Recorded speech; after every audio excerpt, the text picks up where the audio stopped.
Artyom. Awake at last, I see. Hunter's on his way in. He should have news from the other stations. Come on.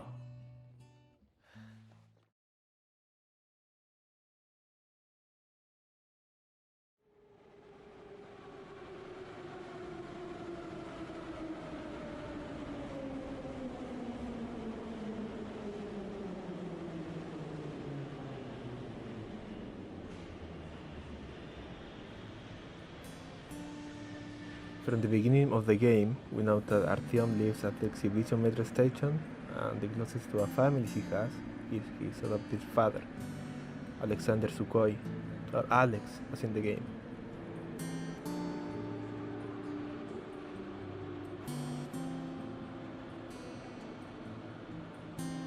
But what do we know about Artyom's biological parents? Well, Artyom wasn't born at the exhibition, and not even inside the metro. He was born on Moscow's surface, as every normal infant before the war.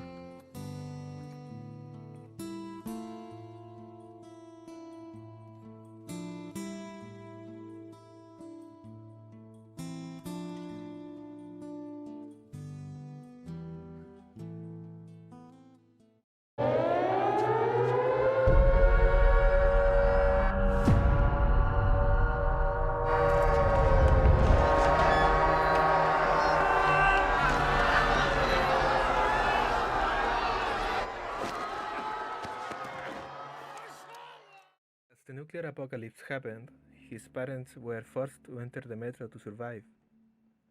And even if I said parents, it's not known if Artyom's father made it into the metro. The book just says he didn't remember his father at all. But we do know that he and his mother got to the metro and settled in the Timiryazev station.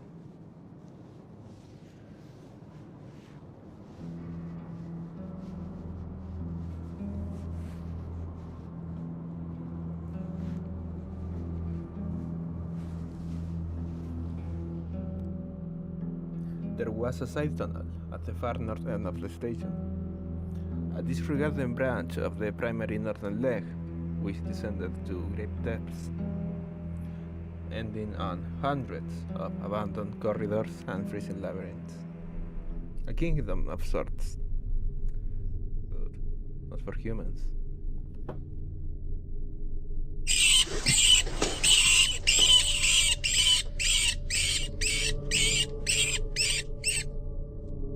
It was something that could be sensed when approaching the tunnel, but no one bothered the rats.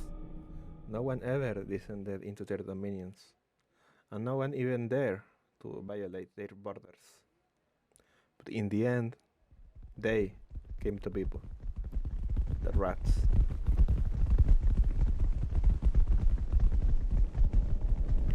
One day, a living wave of gigantic rats, bigger than had ever been seen on the metro, rushed through the tunnel into the station, getting over everything, alive or not, muffling the screams of the people getting eaten alive, while the mass of rodents took over the station with a force beyond human comprehension.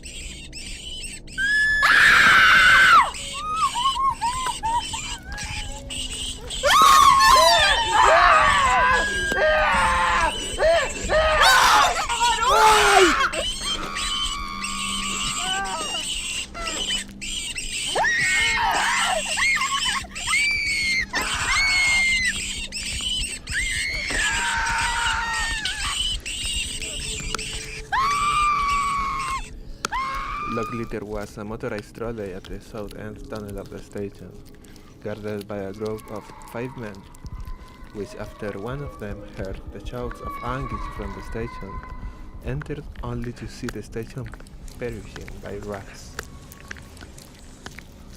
At the station's entrance, he understood what had happened from the first rivulets of rats seeping onto the platform, and he was about to turn back, knowing that he couldn't possibly help those who were defending the station, when suddenly his hand was seized from behind. He turned around, and a woman, her face contorted with horror, pulling insistently at his sleeve, shouted, in an effort to overcome the many-voiced choir of despair, "Save him, soldier! Have mercy!" He saw that she was handing him a child's hand, a small, chubby hand, and he grabbed the hand without even thinking that he was saving someone's life. And pulling the child behind him and then picking him up and tucking him under his arm, he raced off with the front-runner rats in a race with death, forward through the tunnel where the trolley was waiting with his fellow patrolmen.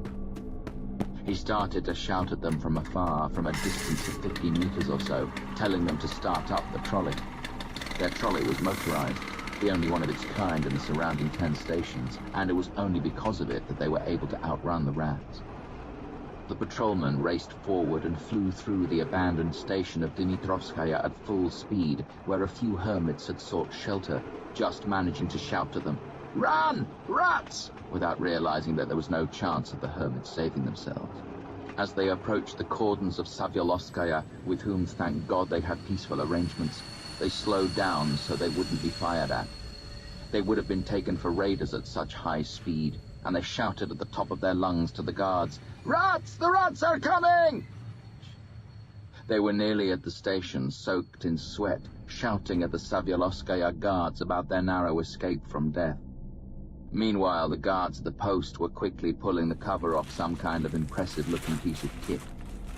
It was a flamethrower, assembled by the local craftsmen from spare parts, homemade but incredibly powerful.